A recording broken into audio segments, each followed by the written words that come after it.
time to check in now on the state of the restaurant industry.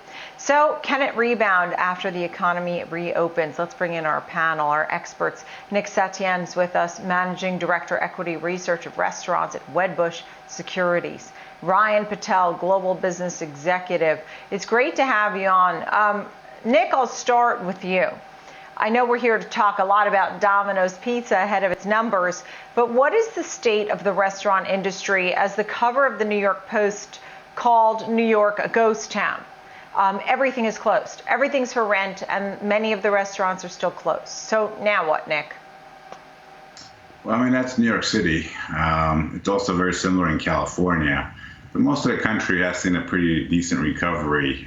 In fact, names like Texas Roadhouse, you'd think they'd be suffering right now, but their sales are only down 2% year over year, mostly because they don't have that urban exposure, that coast exposure, particularly to the West Coast or the Northeast. And so when you look at specific geographies, restaurants have actually already rebounded. And then when you look at specific categories like the QSR, fast casual, delivery, they actually have been doing fine throughout this crisis. It's the full service names that have been hard hit, and they've been particularly hard hit in the sort of Northeast and West Coast urban environments.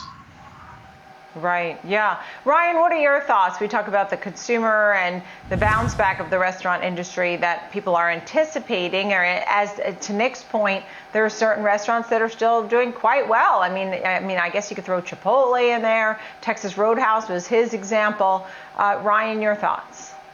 Well, Nick's right. If these restaurants haven't made the pivot, right, to pivot to cut, a lot of them are making more money because, at the percentage margin perspective, because there's less labor, right? They had to make the shift and be able to be more takeout, more delivery oriented, which, at the end of the day, you will lose some top line sales, but you're still in the positive. And especially with those leases that they've been maybe able to take advantage of, their occupancy costs may not be as crazy. Obviously, the ones that are in the urban areas when there's no people, no footfall, and no takeout, they're hurting the worst. But I think over the last 3-4 months, you did see the restaurant industry adapt because they had to weather the storm. I think the really question becomes, how much further can they weather the storm and then get back to what the new normal will look like so they can be on full cylinders? Yeah, I know what you mean. Nick, earlier in the show, we had a guest who likes Starbucks, but says he looks forward to when it really reopens because you can only do so much curbside pickup and mobile and all that. It's the experience that people really like about a name like Starbucks. Nick, what are some of your favorite strong buys or buys in the restaurant space at this point? Well, of the names that I like, within the QSR category, McDonald's and Domino's are at the top. And then within full service, I really like the names like a Dine Brands or a Cheesecake Factory, which have underperformed a little bit relative to some of the other full service names. Particularly on Dine, you have the breakfast exposure with IHOP.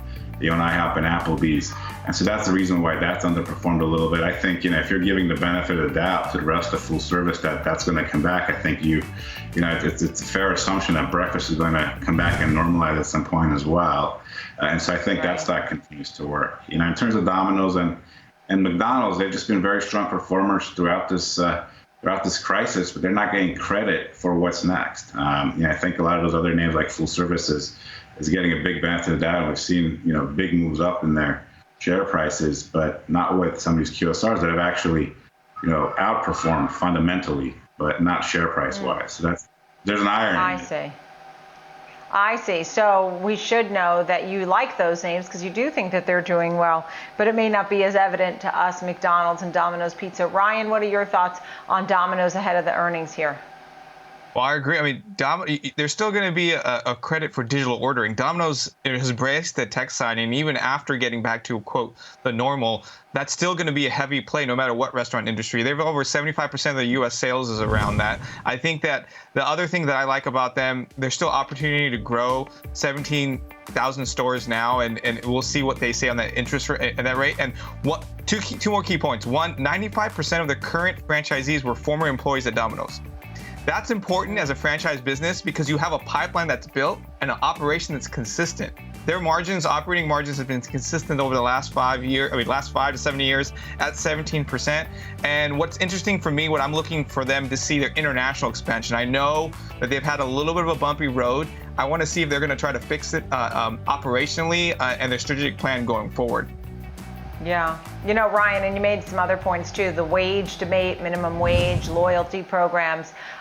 Those were all good points you brought up. I saw them there in your notes. Nick, final thought as the consumer is back but may not have a job. I mean, some people still don't have jobs, or how much are they going to spend? But they got to eat, right? And people do love to save their money and spend on what they love to eat. Nick? Well, yeah, what's interesting is even though they don't have jobs, they're making more money without working, right? And I mean, we've seen it in restaurant results. In fact, once the stimulus checks came out earlier, in January, we saw an acceleration in quarter-to-date trends throughout the industry. And now people have a little bit more confidence that those unemployment benefits, over and above the sort of regular, state by state under unemployment checks are going to continue. So, so far we've seen continued spending, and as the job environment improves, hopefully that spending continues. Yeah, Nick Setyan and Ryan Patel, thank you both very, very much.